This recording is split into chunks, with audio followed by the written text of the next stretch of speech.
Clerk will call the roll. Glenn Whitley, County Judge. Here. Roy Charles Brooks, Commissioner Precinct 1. Present. Andy H. Wynn, Commissioner Precinct 2. Here. Gary Fickus, Commissioner Precinct 3. J.D. Johnson, Commissioner Precinct 4. Here. Constitutes a quorum. It's pretty good hearing. Very good hearing. Our invocation this morning will be delivered by Reverend Melanie Barbarito from All Saints Episcopal Church. Thank you for coming down here today. After the prayer, please remain standing for our pledges. Let us pray. Almighty God, our Heavenly Father, send down upon those who hold office in this county the spirit of wisdom, charity, and justice, that with steadfast purpose they may faithfully serve in their offices to promote the well-being of all people. All this we ask in your holy name. Amen. Amen. I pledge allegiance to the flag of the United States of America and to the republic for which it stands, one nation under God, indivisible, with liberty and justice for all. Honor the Texas flag. I pledge allegiance to thee, Texas, one state under God, one and indivisible. Reverend, thank you very much for coming down today. Mr. Manius. Thank you, Your Honor. Members of the Court, we have two announcements relating to the agenda this morning. The first is under Human Resources, Item 7F3. There's a revised court communication in your red folder as it relates to that particular item. And then also, under Briefing this morning, Item 10A, which is the Hospital District Monthly Update. We're not going to have a monthly update today. Mr. Early was here last week. The Hospital District is going to come forward next week to present their budget, and so we'll have that update at that time. Thank you, Your Honor. Thank you. Court members, you have before you the minutes of our regular meeting of August the 11th. Move approval. Second. We have a motion, a second. Please vote. Commissioner Fickus. Motion passes unanimously. Just a couple of things before we move to the consent agenda. This week or I should say, I guess last week, but our purchasing agent was out loafing around. We received notification that once again our purchasing department for the 17th year in a row earned the Annual Achievement of Excellence in Procurement Award. And so I think we need to congratulate Jack, and mostly we need to congratulate all the folks who support Jack. But we'll go ahead and congratulate Jack and your department, and y'all do a great job. We appreciate you. And again, congratulations on receiving this award.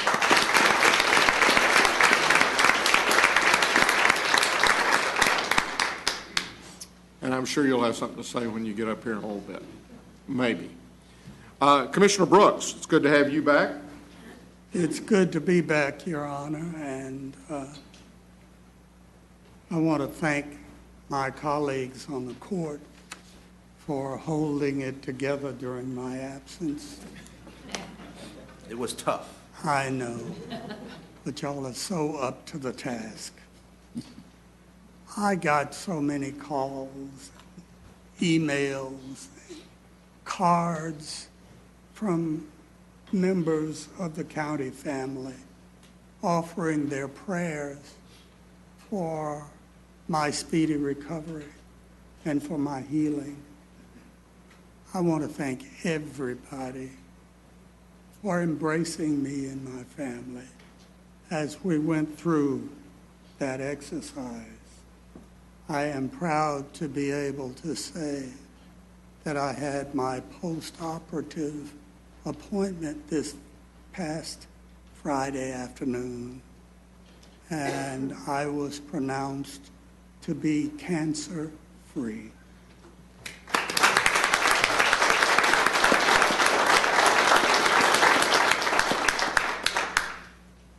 I want to tell you, though, that the recovery is a whole lot worse than the surgery. So I still need your prayers and your consideration for what I may not be able to do in the next few days.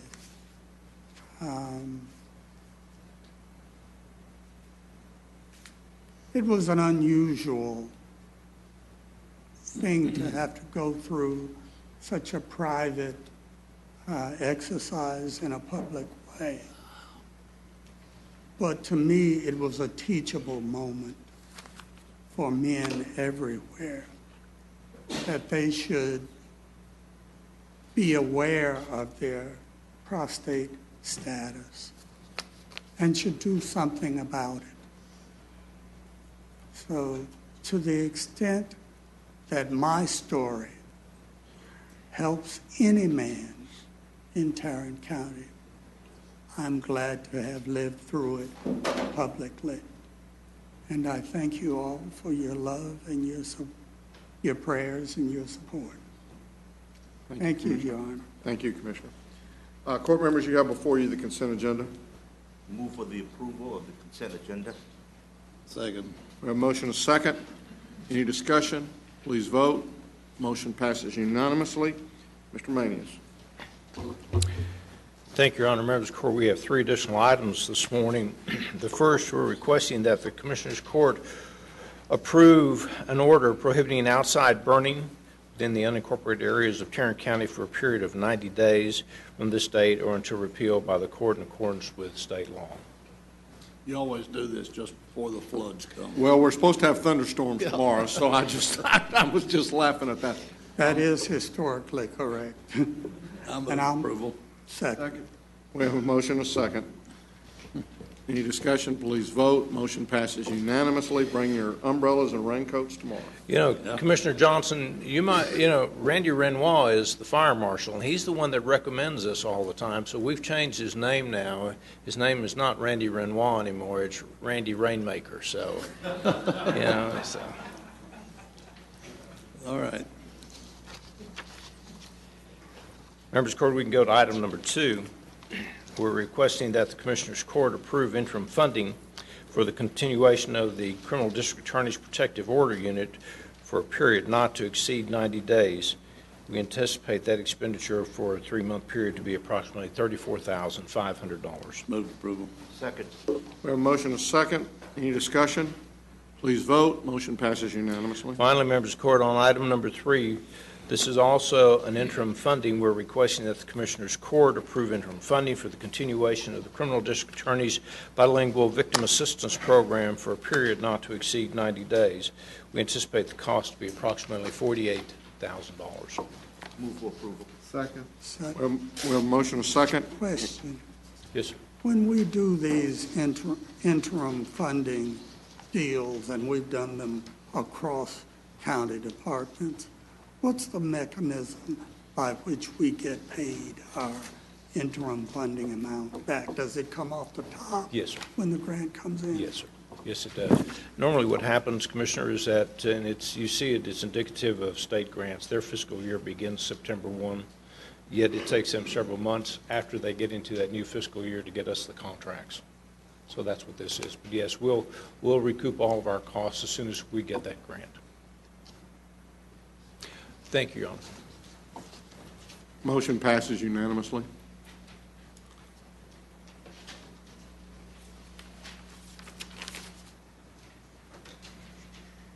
Ms. Tidwell.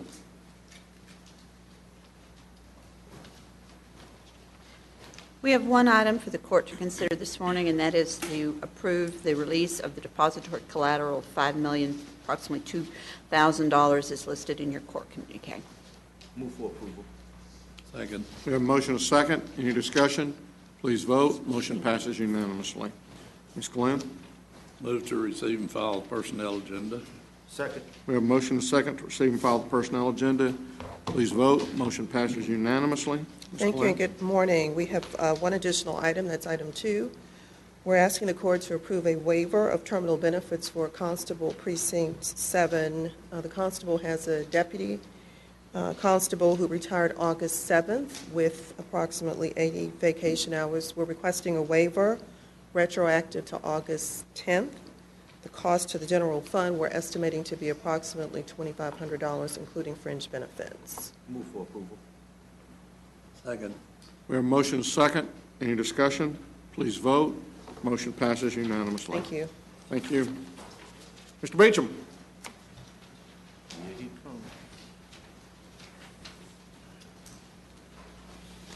GK offered to let me use one of his... I want to swear you in, so you need to raise your right hand. Sir?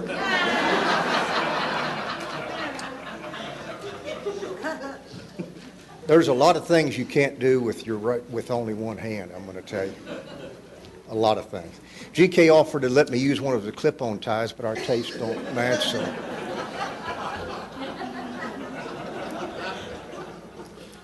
He has several, but sleeping bag. Your wife kick you out of the house? I would like to... Watch that hand. Watch that hand.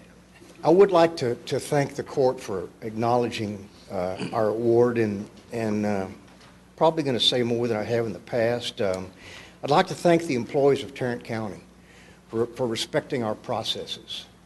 We've been conservative in our department for the last 20 years. Every department in this county has a process. There's a process to prosecute somebody. There's a process to build a road. There's a process to do everything in this county. I understand that we aren't able, sometimes by the constraint of the law, to work as expeditiously as people would like us to, but we're cautious and conservative and transparent. I think that speaks very loudly for Tarrant County. Our business has changed 1,000% in the last 5 years. I personally see it changing probably that much in the next 5 years. But we appreciate your understanding. My guys, like every other employee in this county, lay it on the line every day for each other. And we respect the departments. We appreciate the court, and thank you for letting us do our job. And our pledge is to never let you down. I don't want to read my name on the front page of the newspaper. In purchasing, you work to keep your name out of the paper, not to be in the paper. But we appreciate your understanding and working within our processes, and I think that's what makes us the county that we are. It's hard to get to the top. My staff, I think, is one of the best in the state of Texas. I'd put them against anybody on most any day. We still make mistakes. We're human. But we strive to be the best. But it's much harder to stay on the top, and that's our ultimate pledge to this court. Thank you for working with us. We really appreciate it. We appreciate your department very, very much. So thank you. We have 4 items for your consideration this morning. Our first item is a bid award recommendation for bid 2015-154. It's an annual contract for graphic and photographic supplies. Recommendation would be to award on a per unit price basis, awarding to the primary, secondary, and alternate vendors as shown in your court communique. Move for approval. Second. We have a motion and a second. Any discussion? Please vote. Motion passes unanimously. Our second item is also a bid award recommendation for bid 2015-161. This is a bid for the Bonds Ranch Road Widening Project for Precinct Number 3. Recommendation be to award the low bidder, Humphrey & Morton Construction Company, the amount of $296,946. If approved, we're seeking contract approval, acceptance of the payment, and the performance bond. Move for approval. Second. We have a motion and a second. Any discussion? Please vote. Motion passes unanimously. Our third item is also a bid award recommendation for bid 2015-166. It's an annual contract for printing and mailing of voter registration certificate cards in pre-printed stock. Recommendation be to award a per unit price basis, awarding to the primary, secondary, and alternate vendors as shown in court communique. Move approval. Second. We have a motion and a second. Any discussion? Please vote. Motion passes unanimously. Our next item is an item in regards to bid 2015-107. This bid was approved in Commissioner's Court July 21, 2015 under Court Order 120518. We are recommending that we cancel the award of that bid to Freedom Chevrolet. A week after this was approved in Commissioner's Court, we received a request from them to not have them honor their bid as submitted in our process. They basically underbid their Tahoes by $4,000. With that in mind, we would also request that they be removed from our bidders list for a period of 2 years. For how long? 2 years, which has been our Move policy. approval. Second. We have a motion and a second. So do we have an alternate bidder? Oh, yes, sir. Yes, sir. There's a large list of other vendors in place. Please vote. Motion passes unanimously. Thank you. Thank you, Jack.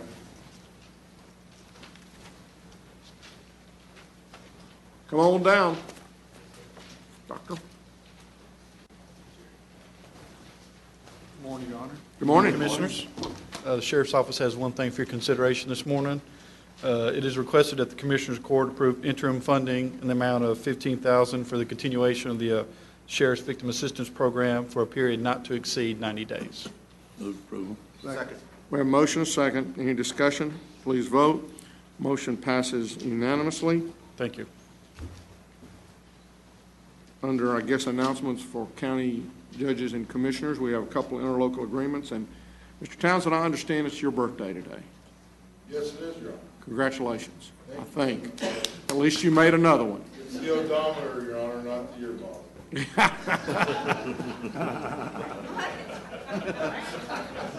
You know, the more I think about that, that odometer might be worse than the year model. I can assure you I've turned over quite some time. The first time? Yes, Your Honor. Commissioner Brooks. Young Will, have you approved these interlocal agreements? I move approval of item 7K, 1A and B. Second. A motion is second. Any discussion? Please vote. Motion passes unanimously. Commissioner Fickus. Yes, move to approve the interlocal with the city of Watauga. Second. We have a motion is second. Any discussion? Please vote. Motion passes unanimously. Commissioner Johnson. I move approval of items 7K, 3A, and B. Second. We have a motion is second. Any discussion? Please vote. Motion passes unanimously. Are there any appointments today? Being none, then you have before you the claims, including the addendum. Move approval of the claims, including the addendum. Second. We have a motion is second to approve the claims, including the addendum. Any discussion? Please vote. Motion passes unanimously. Briefing items, Mr. Maynes. Thank you, Your Honor. Members of the court, we have one item to bring to you this morning. That's item B. This is an update from MHMR of Tarrant County. Ms. Garnett is here to address the court. Good morning. Good morning, Susan. And we're so glad to see you again. I wanted to talk to you a little bit about the 1115 waiver in Tarrant County and the way we've made use of it with MHMR. You'll be hearing in the next several months about the state's move to renew and extend that waiver, and so we wanted to be sure that you knew what it meant for us in terms of MHMR services. You'll recall that it started a few years ago with the state's intention to take funds that were already in use at the local level and use them a little bit different way to serve people and bring down additional funds that could extend our services. So I'm going to tell you about each of our projects. All of the waiver participants had a number of projects that they participated in. And at MHMR, one of the things that we recognized as important was healthcare services, integrated healthcare services for individuals who are homeless. I know you've heard Commissioner Brooks talk for quite some time about the healthcare needs of people who are homeless. And at MHMR, we have for many years served people's psychiatric needs and directed them right down the street to healthcare services, but it didn't always make it. People didn't always make it to those services. So we partnered with JPS to bring the healthcare services into the behavioral health clinic that we operated on Lancaster Street, and to focus on just a few conditions, in particular diabetes and hypertension. We found it very successful. We give people very intensive services, an ability to come in frequently and see the doctor, to have the psychiatrist and the doctor talking to one another, and it makes a really big difference in being able to reach out to people. We also have a project to add additional mental health services. You know, we receive funds from the state and additional funds from the county and from other sources to serve people's mental health needs, but we don't reach everybody who has needs. And as we looked around the county, we saw in particular the area on the west side of town off of Far West Camp Bowie as an area that had a tendency to serve a lot of to house a lot of people who were low income, people who had Medicaid, people who may have come to the country more recently, and people who had psychiatric illnesses but couldn't make it to traditional psychiatric providers. So we opened a clinic in that area, and rather than having people in that area have to make it to other parts of the county to clinics that already operated, we opened a clinic right there and have found it very successful and have served over 500 people there. We serve over 500 people every month in that clinic.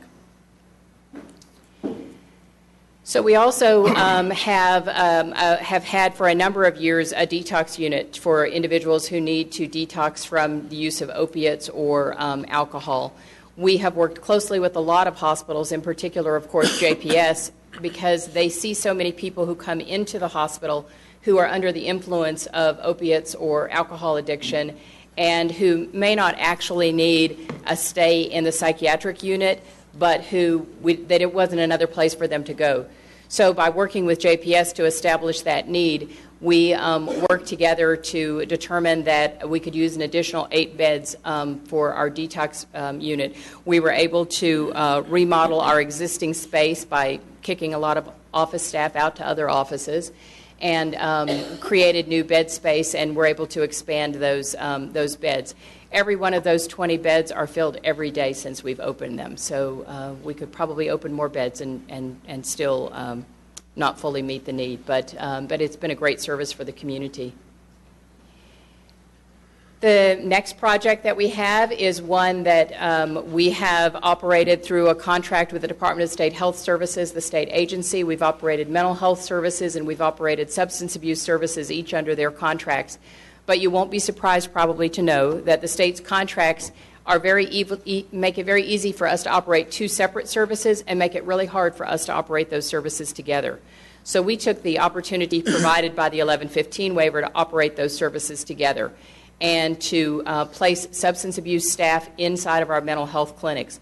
We in particular focused on people who we call peers. Those are people who have had the lived experience of addiction, who've come through it, who've made their life a success, and who want to give back and help others. So we have used peers in our clinics to do peer counseling and to work directly with people and to assist them.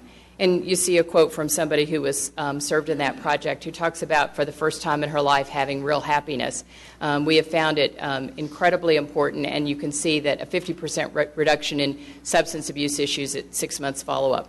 One of the things the 1115 waiver does is not just enable us to have some funding to go do some things. It required that we had a very careful needs assessment to determine what needed to be done, and that we projected what we thought we could successfully do in those projects, but that we actually have to successfully deliver the metrics, like reductions in needs for services. We have to successfully deliver those metrics before we can be paid. So we work very carefully to ensure that we're able to project properly what we wanted to achieve. This is a more recent project. We were given an opportunity by the state to go back, and there were some funds left over in our region for 1115, and so we could propose new projects. A number of entities proposed projects, and the state then selected the highest ranking projects to fund. This was one of them. It's a project that brings trauma-informed care to children 3 to 17.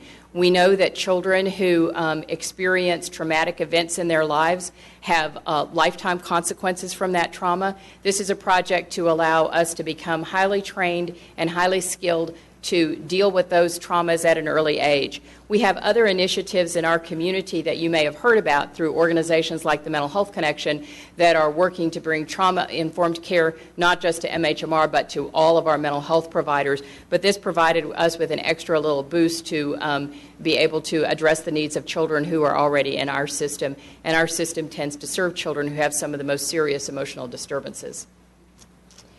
And this is a project that is focused on a population that not everybody thinks about every day, and it is people who have intellectual disabilities, diagnoses like Down syndrome and autism, cerebral palsy, and who also have complicated health conditions. This project targets not people who live in group homes or other kinds of comprehensive long-term projects. This program targets people who live at home with their families. So in our world, people with intellectual disabilities who live at home with their families are probably going to be in their 30s and 40s and 50s and living with families who are in their 60s and 70s and 80s.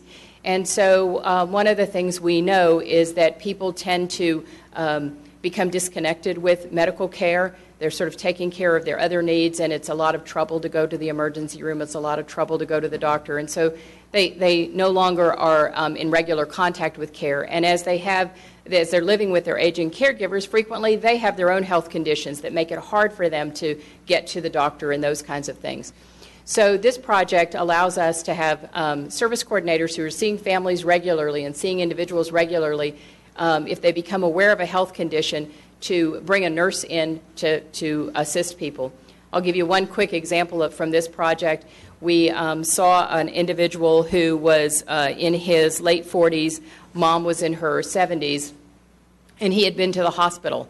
He had been on medications before he went to the hospital, and he went to the hospital and some of his medications were changed, and he came home from the hospital and the pharmacy delivered medications, but nobody quite knew which medications they were.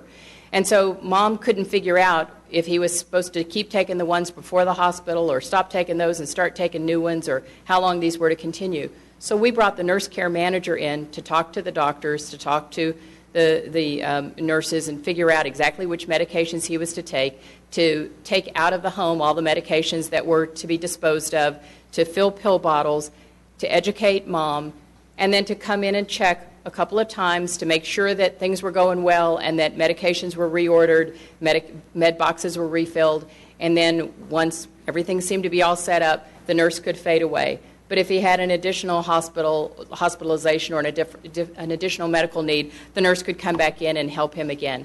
So we find projects like that help keep people out of additional, more expensive care. And finally, this project that again serves individuals who have intellectual disabilities, but this serves individuals who also have intense behavioral needs. This again targets people who are living with their families and who have developed intensive behavioral needs and can no longer be handled in the placement that they're in currently. So we provide additional staff. We can bring people out of home briefly. We have a respite facility to assist people, but we also can send staff into the home to see what's going on and to help everybody figure out how to return to the normal that used to be in that family's life. Again, we don't expect to be in people's lives for long periods of time. We really want to go in and figure out what's happening. Sometimes we know for people who don't use words to communicate that they might have a physical health condition that might cause their behavior to deteriorate because they're in pain, because they have other things going on in their lives. So we're able to bring staff into that. So our goal is always to keep people in whatever setting they're currently in, because wherever you've been for the longest time of your life is probably the thing that's going to be most successful for you to continue. So we're able to do that to assist families. So all of these are projects that really wouldn't have been able to be accomplished without the additional funding. We are incredibly appreciative, not only for the funding, but for the partnerships we've had with a variety of providers, with families, with other partner agencies in our community that have made these projects successful. And I think you'll hear more in the next few months about the state's application to continue this funding. And we want you to feel good about supporting it because it does good things in our community. The last thing I'll leave you with is the thing I always want people to know, which is the phone number for the Eye Care Call Center. This is the number, and everybody should have it.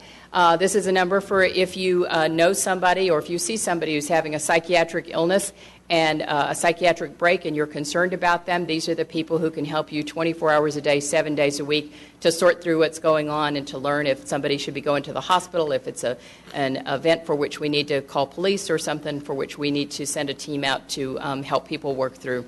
But that's a good number for everybody to have. So I'll stop there and see if anybody has any questions. You train I know you work closely with all of the police forces. We do.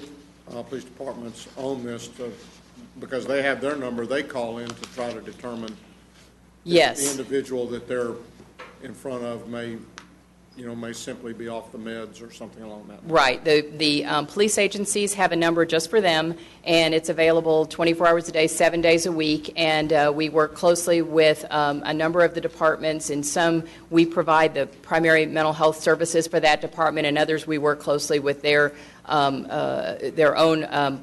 staff. And we want to have police have a resource so that if they are not sure it's really a law enforcement event and really think that with a little extra assistance from mental health staff, this person could be taken care of. It may be a question of being back on medication. It may be a question of being put on medication. So we work with police agencies through that program. Under the new federal law on this 1115 waiver, y'all are able to intergovernmental transfer, or is that intergovernmental transfer having to come from JPS? No, we do the intergovernmental transfer ourselves, and we're one of the eligible entities. JPS acts as the anchor, so they act as the anchor for the MHMR centers as well as the other hospital and health kinds of organizations that do that. But the intergovernmental transfer is done by us. We're responsible for it, and we have to prove up the availability of the local revenue. And we literally transfer the funds to the state, and the funds come back much larger. They grow. They grow. We like that. I would like to thank you for the creative projects that you have come up with under the 1115 waiver. I am impressed by not only the mental health projects, but those that JPS has come up with for physical health care as well.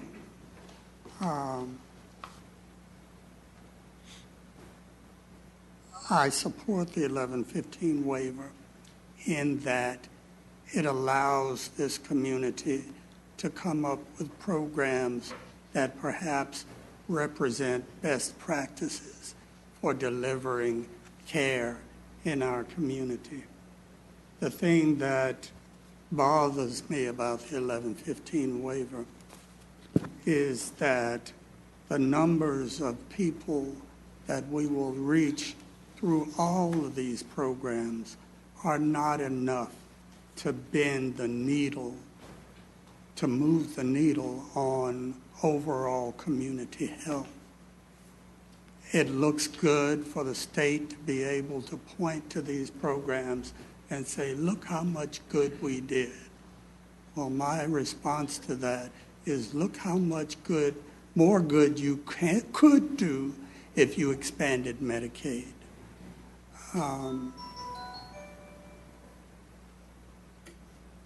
I've been to Washington several times to lobby both sides of the aisle for continuation of the 1115 waiver, but in my mind, that is no substitute for expanding Medicaid to treat the entirety of the need that exists in this community.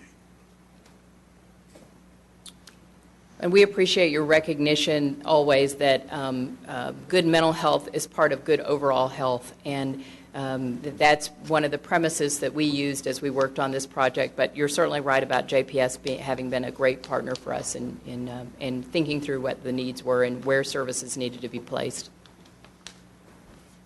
You mentioned that as a result of the waiver initiative, you're able to serve about 3,100 people.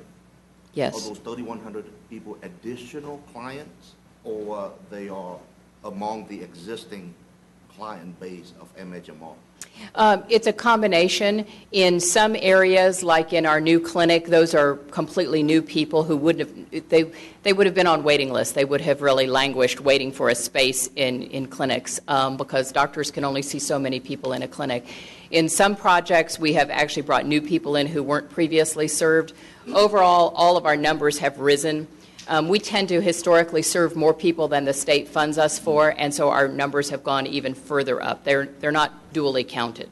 They count once. Do you keep track of the increasing trend of your client population? Is it in proportion with the overall population growth, or? I would have to look at I'd have to look and compare. I can do that and get that to you. But we certainly have a continually growing population just because of the growth in our area. We know that there are some parts of the state where you see mental health service populations not rising as rapidly. In our case, they rise, and it rises rapidly. Oh, really? Okay. Thank you. Any other questions? Thank you. Thank you. Susan. Appreciate all your hard work.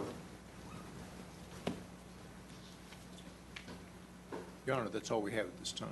And we will recess our open meeting and proceed to close to discuss items exempted under Section 551.07107.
Having returned from our closed session, there being no business to conduct at this time, we stand adjourned.